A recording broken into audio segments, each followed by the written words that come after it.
Assalamualaikum ikrarlik ezi kürmelle muş vaqtınla xeyirlik olsun. Ben Adil Er-Uygur, Uygur Tədqiqat İnstitutlarından hammanlarga salam yollayma. Her hafta institutumuzun müdiri şundaqla Hacettepe Üniversitesi Edebiyat Fakültesi Tarih Bilimi Okutucusu Doçent Doktor Erkin Karammalım bilen ötküzüp kılayotgan Xalqara vaziyat ve kun tartib namlı programımızınki yeni bilimi uzunladı buldu. Erkin Malım hoş geldiniz. Hoş bulduk, rahmet. Aziz görürmenler, biz bugünkü programımızda Xitay Dövlət Reisi Xi Jinping'inki Vietnam ziyareti hakkında buludu. Xitay Dövlət Reisi Xi Jinping bilen Vietnam Dövlət Reisi oturuşuda bu dünyavi stratejik meseleler, şundaqla Xitay ve Vietnam oturuşundaki münasebetlerin kelgüsü ve rayonluk meseleler tilga ilingan boldu. Şundaqla iki dövlət oturuşundaki bu iqtisadi hamkorlik, texnik hamkorlik, savdo hamkorlik qatorliq meseleler tilga ilingan boldu. Ama bir kısım tartışılan mesele olup kalsa, bu Xi Jinping bu Vietnam ziyaretinden burun bu Vietnam'da çıkılan yani Komünist Parti'ye gitti ve Halk gazetede bir makale ilan kılgan oldu. Şu makalesi de bu ortak bir Vietnam bilen ortak kelgüsü yaratış. Şundakla diğerini ta'kidledi. Hem de mühim benim dikkatimi tatkanı Asya'nın takdiri, Asyalıkların kolda buluş gerektiğini alaydı bir ta'kidlegen. Bu nemi ma'na keldi? Bu hakikaten mühim bir hukum desek boldu. Hem bunun da başka yerden hemenlarını xabarlı bolgandek muş ayınki muş yılındaki 9. ayda sentyabrda Amerika Prezident Joe Biden'ı Vietnam'ı ziyaret kıldı. Joe Biden bilen Vietnam Dövlət Reisi bu Xitay'nınki Janubi Xitay denizdeki tesir dairesinden barğança iş vatqanlığı şundaqla bunu tehdit kılıp iki devlet bir ortak hitapnamedek bayanat ilan kıldı.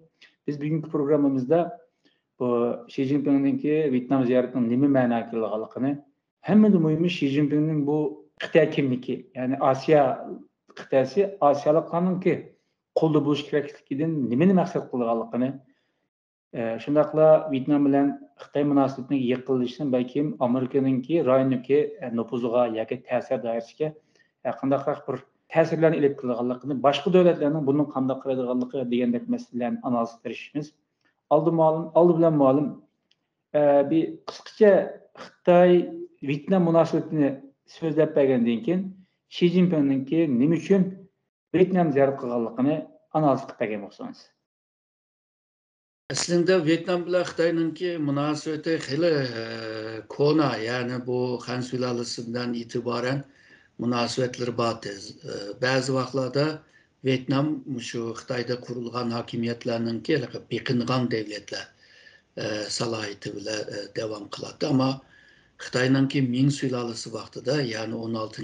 17. asırlarda Vietnam'a yüzünü şu Xitoyda kurulgan hakimiyet bile tengtuş körüşki başlaydı ve Xitoy yüzünü Jungo dese, Vietnam'a yüzünü Jungo dep atagan.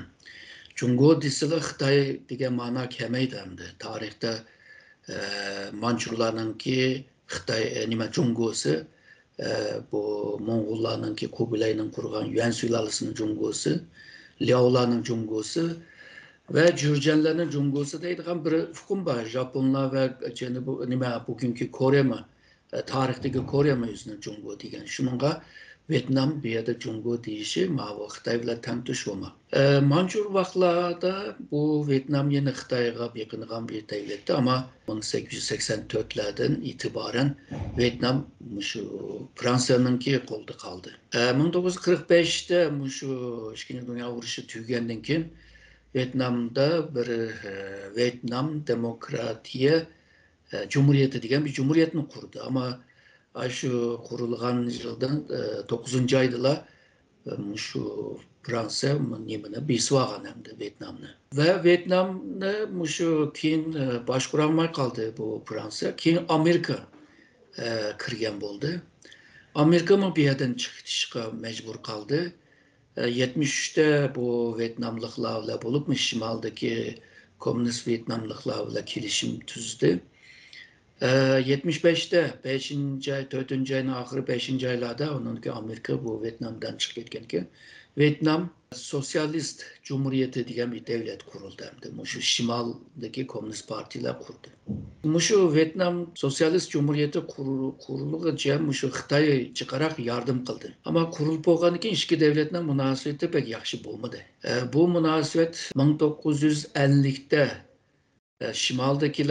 Şimaldaki komünist Vietnamlar Xitayni to'nigan bo'lsa, ama bu münasebet 76'dan keyin, ondan keyin diplomasi münasebet bir ravanga kirdi. Ve degandek münasebetler 70 yıllardan itibaren bozuluşa başladı. Eksice Sovyetler Vietnam bilan yaqinlashdi. Ahiri berib şu 79'da Xitay bilan Vietnam arasında bir jang bo'ldi, chegarada bir jang bo'ldi. 84'gacha dengizlarda bir qancha qatim jang bo'ldi. Münasebetleri jirikdi ta ki 1991'ning ahirlarida. Bundan keyin iki taraf münasebet yumuşashga başladı. Diplomasi jihatdan nayda qo'yiq münasebetler var. Ketib kelish her katlamdaki başlıklar kelib berip kelatdi. Ama şu Vietnam'a özünün yolunu tanlap meniş degandek, bo'libmi iqtisodiy taraqqiyotda özünün yolunu tanlap meniş degan yolu da mangan ekan Xitoy bilan burunqidek münasebetde qo'yiq emas hamdi. Keyingi yıllarda bu Amerika bilan münasebet yumshadı, ondan keyin Yevropa Birligi bilan münasebetni taraqqiy qildi. Vietnam'nınki iqtisodiy taraqqiyotlarma xeyli umdanla güçlendi. Ama Xitoy bilan bo'lgan munosabatlarda mayli quruqliqdagi chegara talash tartish bo'lsin, mayli shu dengiz qiyisi, dengizda shu bir rayon bor, ya'ni Tonkin qo'ltig'i degan bu yerdagi talashlar bo'lsin va bu Xitoylar Nansha Chungdao degan Spratly bu nima orolları bo'lsin, bu yerdagi talashlar hozirgacha tugmadi. Shuningga bu her ikkisi kommunist partiya bo'lsa, ideologiya jihatdan o'xshashlik bo'lsa, iqtisodiy tijorat munosabatlar kuchlanayotdi ama hemen degan meseleler budaqi Xi Jinpingning ziyoratidami hal bo'lmadi hamdi. Mana bundaqda endi bu albatta bu Xi Jinpingning bazı men ta'kidlab o'tgan bir gapi. Ya'ni bir o'rtaq bir qadar bir kelajak barpo qilish, shundaqla Osiyoliklar, ya'ni Osiyo qit'asi Osiyolikning qo'li bo'lishi kerak degan bu Xitoy kimligini oldingi planga chiqarishiga sababi nima? Xitoy xeyli yıldan beri şu Asya kıtasını özünün başkurduğun bir rayonga aylandırmakçı. Çünkü Asya'da Xitoy bir rayon karakterlik bir güçke ega bo'lgan taqdirda, ondan keyin Amerikaga taqabul turalagandek ve Amerikani eshib şu Cihangir devlet bo'la oladi. Shuningga necha tirishdi Asiyaliklarning deb şu Janubiy Sharq Asiya bo'lsin, mayli Hind China rayonlarida bo'lsin. Bu devletlerde bunu pek teşvik kıldı ama bu pek netice algan bulmadı. Çünkü neçe yıl evvel Xitoy şu Asya medeniyetler diyalogu degan bir yığını kılgan, Asya devletinin başlığını çakagan ama 5-6 tane başlık geldi. Rayon bile alakası olmayan Grisiya Cumhuriyeti geldi. Demek ki neticesiz kaldı. Onun keyin bu Xitoy başka bir narsalarni, başka bir ifadeni yoki hukmni kuchlantirishga başladı. Yani insanlıknınki ortak takdiri cemiyetini yasap çıkış. Bu ortak cemiyetini yasap çıkış için, kurup çıkış için Xitoyningki aşıncılık gücü bağımı, tesir dairesi güçlük mü, yumuşak gücü güçlük mü? Başka devletlerine hepsini razı kılalamdı. Aslında biz köydük razı kılamaganlığını. Çünkü hoşun devletlerinin köpü Xitoydan ensireydi hamdi. Nurgun sebeplerden. Ama Xitoy bununla tırışıp keliyordu. Janubiy Sharq Asya devletlerde bazıları bile Filipin bile ve yoki Tayland bile kılamadı. Kalan devletler bile ama şu nimene insanlıknınki şu ortak takdir cemiyetini bir kilişim bile bunu kılaladı, kuraladı. Vietnam bilan qurib kelmagandi. Laos va Kamboçya bilan qurib kelgan. Bu da hamda insonlikninki taqdir o'rtoqlik jamiyatini Xitoy Vietnam namını qo'yib qabul qilganini da'vodadir. Ammo Vietnamninki matbuotlarga qaraydigan bo'lsak hamda bu gapni unda demabdi. Ya'ni insonlikninki kelgusining o'rtaq bo'lishinin jamiyati deb tarjima qildi. Ya'ni Vietnam shuni o'ylagan bo'lsa kerak. Xitoy tarixida o'zining yer yuzining markazining davlati deb boshqa davlatlarni o'ziga beqindirib boshqarib yurgan. Hozirma Xitoy markazlik insonlikninki taqdir birligini qurayotgan qaraganda bu aslında yani tarixdagi o zihniyatni hozirgi zamonaviy chog'da yani bizni bog'lash deb o'ylagan bo'lsa kerak ki bu yerda nurg'un tadqiqotlar va Xitoyninki asl maqsadi shu ko'na ideyaga yangi bir hukmni yerlashtirib qilayotgani. Şunu bu da Vietnam'a Xi Jinping'ninki bu çağrışıga ma'qul degan bo'lsa ama karşılaymiz debdi. Yani kabul kılımız degan bir kelimeni işletmeyen. Şununla bu arasında ki bu münasebetler tehi bu Xitay matbuatta Xi Jinping'nin deginindek onda bir yüksek koyuk bir seviyeye kelgini yok. Yani Vietnamlıqlama Xitayninki Asya birligini kurup ve onunla hüküm buluşunu pek xalamagandek turdu hamda. Şununla bu Xi Jinping'nin Asiyalıqlarninki disimi bazı devletler biraz tatınıvadıdı bu işte. Tabii Xitayninki başka maksat mı bu Asiyalıqlarning degini yani Amerika'nın bu rayonda ki tesirini yoktur. Yani Amerika'nın bu rayonlardaki faaliyetlerini ve bu yerdeki tesirlerini ve başka devletlerle hemkarlık kılıp Xitayga karşı çıkış ya ki takabul çıkışının aldığını iliş için mi? Xitay şu Asiyalıqның ketu deb. Aslında bunu Sun Jung-shan buna oturup koygan bunu. Ama 100 neçə yıldan beri bu işi yarmadı yani.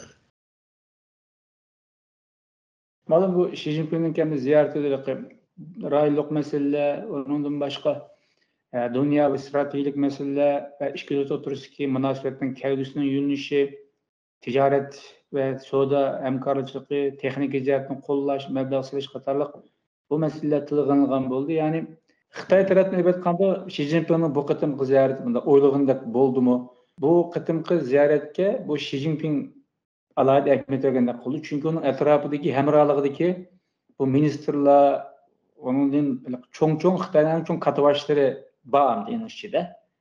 Demek Xi Jinping'e Amerika karşı Vietnam bilen bu yukarı seviyedeki stratejik hemkarlık ne orun düşüne közlegendek bir demiş bak planı. Bu məqsədə yeterdi mi? Xi Jinping cidden kelgendek durdu. Çünkü o naydı memnun yani bu kıtımki ziyarette.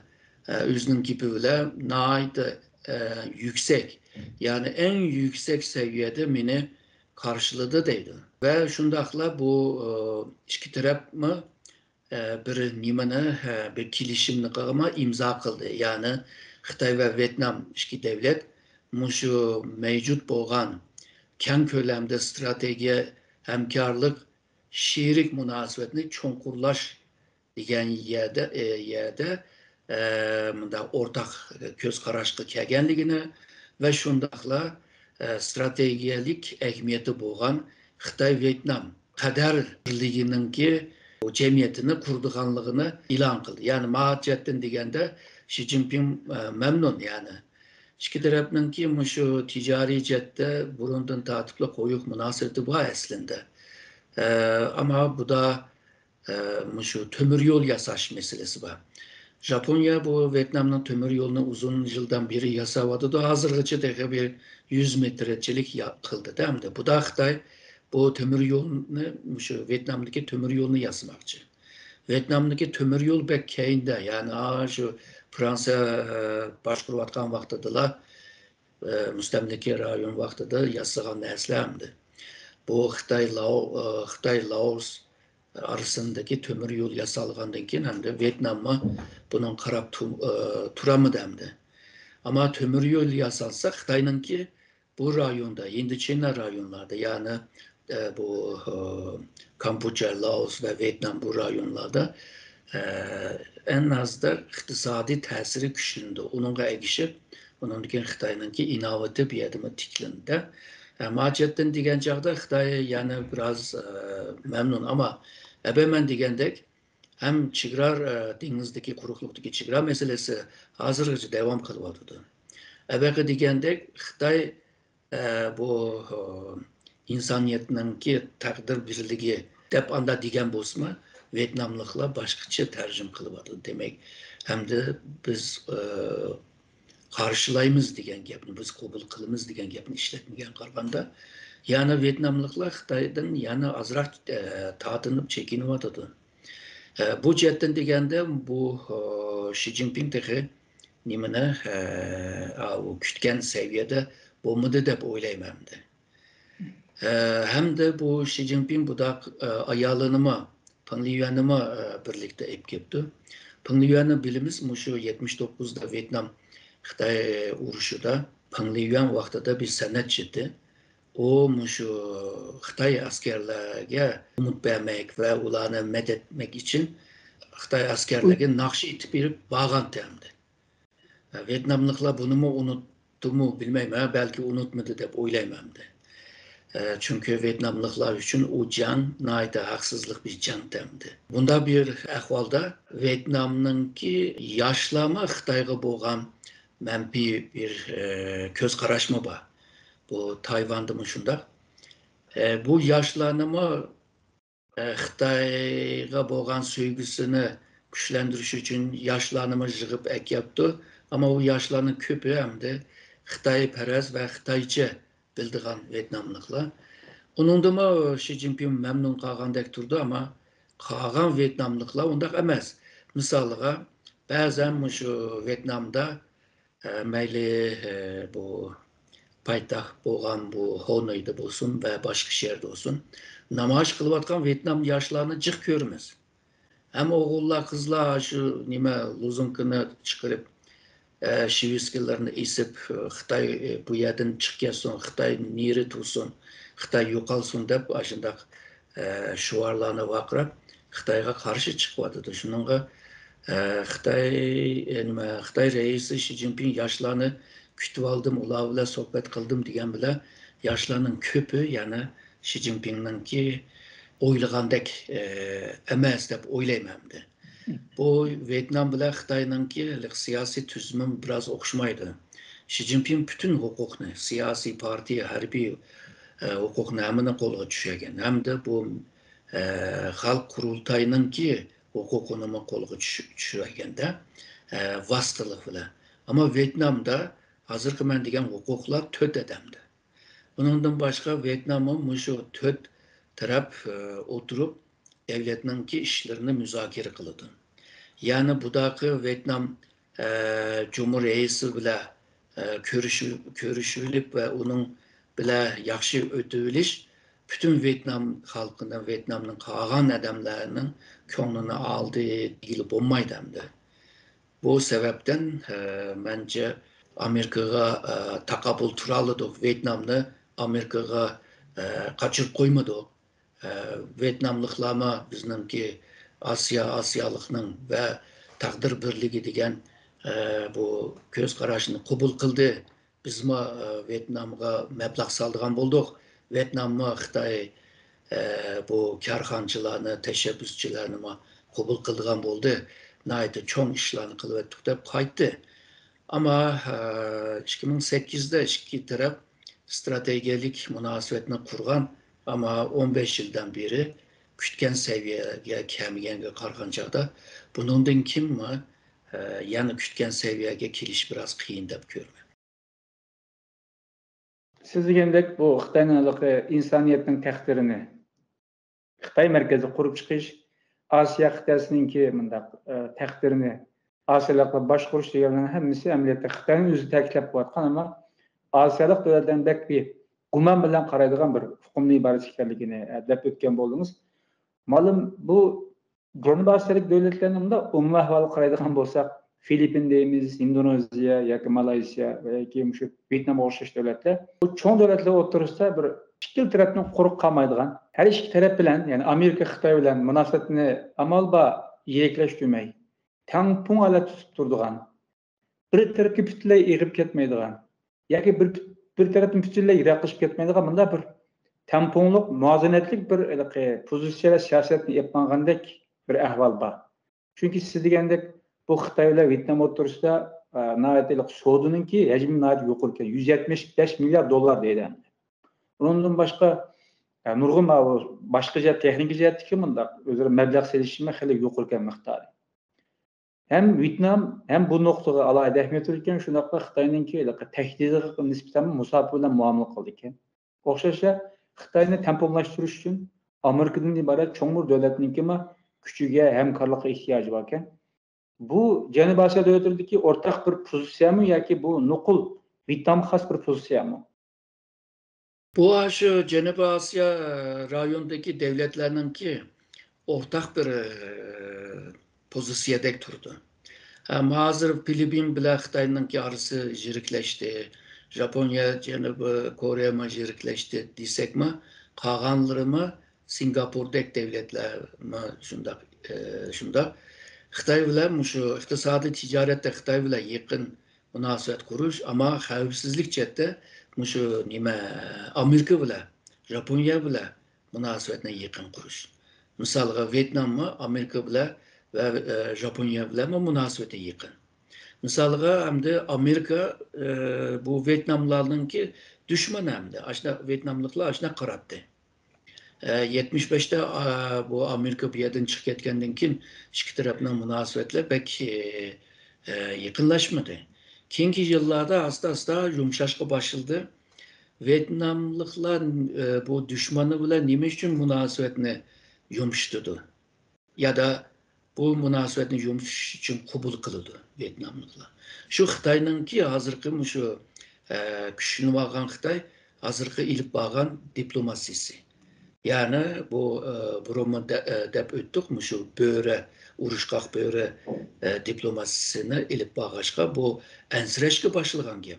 Şununla 9. ayda Amerikan prezidenti Biden'ninki Vietnam ziyareti vaqtida ikki devletninki munosabatini keng ko'lamda strategiyalik şirik munosabati degan seviyaga keldi. Yani Amerika Vietnamning munosabati nayta yuqur bir seviyaga oldi. Yani düşman bo'lgan devletler bir doğuda undaq bir seviyaga kelmaydi, qadama keldi. Demek ki Vietnamma bu Amerika bilan xavfsizlik jihatda, mudofaa jihatda hamkorlik qilishni xohlayotdi ki bu jihatda ba'zi taraqqiyotlar bor. Bu Vietnam bilan Amerika'nın arasında munosabat stratejiyalik bo'lg'ashqa Xitoyni ansirtyotidu. Xi Jinping'ninki xo'shal bo'lishi Vietnamni Xitoy bilan bo'lgan strategiya munosabatni qabul qilishi va buni davom qilishini qabul qilishidan memnun qoldi. Yani demek ki Vietnam hem Xitoy bilan strategiya munosabat quryotdi, hem Amerika bilan quryotdi. Yani bu yerda Vietnam tamamen Xitoyga beqinish yoki Amerika bilan beqinish degan narsa yo'q bu yerda. Shu tamponlik bir siyoset bilan her ikkisiga o'xshash masofada ilib berayotganini ko'ryapmiz bu yerda. Bu misal bo'lib nurg'un shu rayondagi davlatlarga. Ammo Filipin bilan Xitoyning orasida bek yirik bo'lg'ashqa hamda Xi Jinping Vietnamni ziyorat qilayotgan vaqtida yana shu dengizda parxodlar bir-birisi bilan jidallashib xabarlarga chiqib ketdi. Demak, Xitoy Xi Jinping Vietnamda chiroyli gap qilgan bilan Filipin chetdan yana uruşqaq böre taktikni yana qilayotganini ko'rsatyapti. Yani Xitoy shuni o'ylamadi-da, yani Vietnamga ziyorat qilayotgan chog'da bu rayonda cidel çıkamanla haber bulmuşsun diyendi mi oylamaymadı değil mi? Şununla ya oylagan bolsa kılamaymadı, onun sebepleri belki köptü. Ama Vietnam bularını hemmini körüyordu. Onundan kim Vietnam mendeki belki men degen bu meseleler var. Muşu nime Vietnam dünyanın bilikçilik cette, bilikçilik işlep çıkarış cette dünyanın 9. devleti. Ama bu denizde bilik tutkanda bilik avlagan vaxtıda bu Xitay'nınki eşede çağrılgan kimilerge fışırak kılıp ula unmay sen bizninki deniz sahası kırıp aldın dep cidel çıkarıp işte kılgandan keyin Vietnam'daki bu bilikçilik bu işlep çıkarışıma naiti çoğun bir bisim buluvadıdı. Onundan başka yanı şu Vietnam'da şu deniz bolsun, denizin kıyısı bolsun nurgun nimeler var. Nipit. Bu nipitni hem de içişi için Vietnam biraz çıkarak pul siliş lazım ama bu cihetten tecrübesi boğan halkara şirketler var. Şu nipit bilen şokunuyatkan. Bu şirketlerle hemkarlık kılgan takdirde Xitay yani bu bisim şirketi. Şu misalga İngiltere'ninki BP şirketi var. British Petro diyen. Bu şirket kim o bisim şirketi bir yerde iş kılamayızlar sizler kitsizler çünkü bu deniz sahada talaş tartış ihtilaflar var sizler kılamayızlar deyip ajna kılgan kim Vietnam hükümeti Xitay'nın ki bu kılmışlığı naraz yani. Şununla bu Xitay ile Vietnam'ın arasında aşınçılık nimdedi Mao Zedong ve Hu Jimin'in vaxtıda yani yoldaş ve kıyrindaşlık münasebetini bu da mı muşuna devam kılımızdaydı.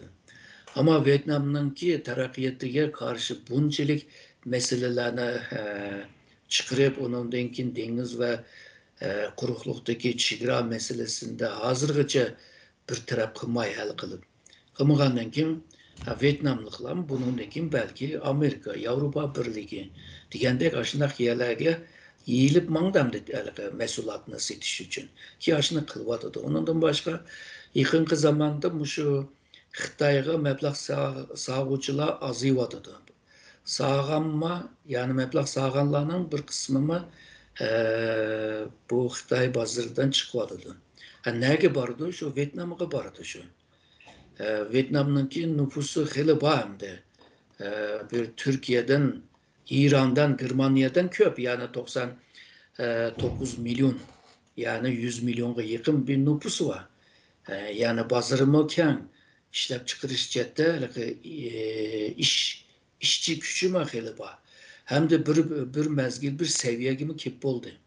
Şunun bunda bir bazağıma nurgun nime çetellik meblağ savuculama bu yerge kilo demdi. Kegenden kim Vietnam'dan ki iktisadının tekimi terakkiyatına bir paydı, bir imkan yaratkanda bir paydası mı buludu. Bunda vaxtıda Vietnam yani Xitay'a beqinip durup nim desem şu demeydi dep oylayman bunun kendi. Programımız bunda bir sorulla ahırlaştırsak bu Vietnam, Tayvan, onun için Filipin, etrafdaki bu Janubiy Asya devletleri Xitay'ınki bu devletler mındak bexatarlik cihatdan tetisiyatkanligini şunu Xitay'ınki qarab turib öktemde qilayotganligini his qildi va bevosita his qilyotdi buni. Ya Xitayning mush tahdidga qarshi mush davlatlarning bir o'zaro bir hamkorlik qilish ehtimoli bormi sizce? Bununki başka bir misal verip bunu düşündürey. Mavu Cenubi Asya, Cenubi Şerq Asya devletler iktisadi hamkarlığı yani ASEAN degen bir cemiyet bağımdı. Bu birlik muşu Xitay bilen muşu Cenubi Xitay deniz meseleleri birlikte Xitay bilen müzakere kılımızdaydı. Güç birliğine teşkil kılıp. Ama Xitay deydi bulmaydı. Hemenla birlikte kemenler ayrım ayrım yalnız gelenlerdeydi. Çünkü o muşlaştırma şunda buldu o öyle opçu kez dayak yap gidiyordu hem de. Alığız kelse onundakin birini hal kılıyordu. Ki 20 neçə yıldan beri Xitay muşunu kılıyordu. Yani Xitay bu rayonda aşındaq qələqə təşkillenip ya ki bunda bir birlik kurup Xitay'a karşı çıkışını aldığını iliş için tırışıp kılıyordu. ASEAN'ın işçigimi aşında pitmelerini tirip münasebetlerini bozup aşında kılıyordu. Ama yakın yıllarda Amerika bu rayonda bir birlikne kuruşqa tırışıyordu. Ben degende rayon devletler Xitay'daki o iktisadi ticari menfaatten kutlanmagaçqa Amerika bile pek koyu çonkur bir münasebetini kuramaymadı. Şunda bu osma Amerika'nın bu rayonda Indo-Pasifik stratejisi var. Gerçi bu Trump hükümeti vaxtıda oturup koyusuma ama bugünkü Joe Biden hükümeti buna mağzuvatıdır. Şununla bu rayonda bunun dinkin Xitay'a karşı siyasi, iktisadi, ticari xavfsizlik cetten bir birlik asta kurulduğun dek turdu. Ama ebeki diyen sebepten yani Xitay'ın ki bazırından kutlamagaçqa bu birlik mi bir esnek çin birlik bolamaydı dep oylayman. Xitay'ın bunundan mı bir payda epkidu demdi. Malum bu Vietnam'daki bu partiya reisi Xi Jinping kurashgan vaqtida bu Uyghur, Tayvan, Hong Kong meselesi o'ttirib qo'yilibdi. Dal o'sha vaqtda Xi Jinping farqli pozitsiya bilan bu Xitoyning ichki ishlari deb bu masalani yeplatga o'xshaydi. Siz buni qanday tushundingiz? Bu nurg'un devletlarga mecburi degizadigan bir gap bo'lib qoldi hozir. O'rta Osiyoda shundoq, Janubiy Osiyoda shundoq, Janubiy Sharq Osiyodagi ba'zi davlatlarda shundoq. Yani Hong Kong, Tayvan, Tibet, Uyg'ur meselesi bo'lsa, sizlar bizningki tarafda turib shundoq bizni qo'llanglar deb. Shuningga bu dama shu Vietnam bilan Uyg'urningki bek aloqasi yo'q. Shunda bo'lsa-mu bu Vietnam'daki Parti reisi Xi Jinping bilan ko'rashgandimi şu Tayvan meselesi bu Xitoyninki ichki meselesi yani Tayvan mustaqil bo'lishini biz qo'llamaymiz. Ondan keyin Hong Kong meselesi, Sharq Turkiston meselesi, Tibet meselesi Xitoyning ichki meselesi. Vietnam tarafı bundaq chet kuchlarninki Xitoyninki ichki ishlariga aralashishni xohlamaymiz debdi. Bu bir xil formül bo'lib qolgandek. Ya'ni Xitoy qaysi davlat bilan munosabat qurish shuni deyotdi. Ama Vietnam bilan Tayvan belki bir çetişiklik bağdı, belki Hong Kong bağdı ama Tibet bilan Sharq Turkiston Vietnam bilan bir aloqasi yo'q. Ama bunu mu Vietnamlıklara degizib bunu kun tertibi ekipti değil mi? Bu mu bir g'alati bir ahvoli? Elbette bunu Xitoyning o'g'rin yurib pok degandek bu o'ziga nisbatan sezgir hisoblangan masalalarni ya da xalqaro davomli kun tartib qilayotgan masalalarni tabiiy holda o'zini qo'llab turadigan shu masalalardir. Xitoy bir istihbarat olganda Vietnamliklarga Xitoyninki qanday bir ichki yomon ishlar bordi aralashbaqayli deb istihbarat jihatdan Uyg'ur Tibet meselesini ta'kid qilayotgan bo'lsa kerak. Xitoy buni bilgan bo'lsa, shuni mecbur degizgan bo'lsa kerak deb o'ylayman. Ma'lum agar har qanday bir davlat Xitoy bilan aloqa qilmoqchi yoki bir kurashmoqchi bo'lib qolsa, albatta bu Xitoyning zoti qanday taraqqiyoti va ahvol nadigacha bular eng sezgir masalalar nadigacha deb bilib olgandan keyin yoki uning qarta Xitoyning bir o'zicha ep baqqan tadbiri dana. Vietnam Uyghur meselesini bilmeydi değil olmaydı. Çünkü bazı Uygurlarma o eşyalarga kıyçıp eşyalardan Xitoyga berilip bitip bunda işler çık oldu. Vietnam'ın istihbarat teşkilatları Uygur meselesini bence yakınki yıllarda cık takip kıldı dep oylayman. Xitoy belki muşu chetdan bir ensirashları bo'lgan bo'lsa kerak deb o'ylayman. Aziz ko'rmanlar, biz bugungi programmamizda Xitoy davlat raisi Xi Jinping'ninki Vietnam ziyoratini analiz qilishga tirishdik. Ma'lum sizga ko'p rahmat. Men rahmat aytaman.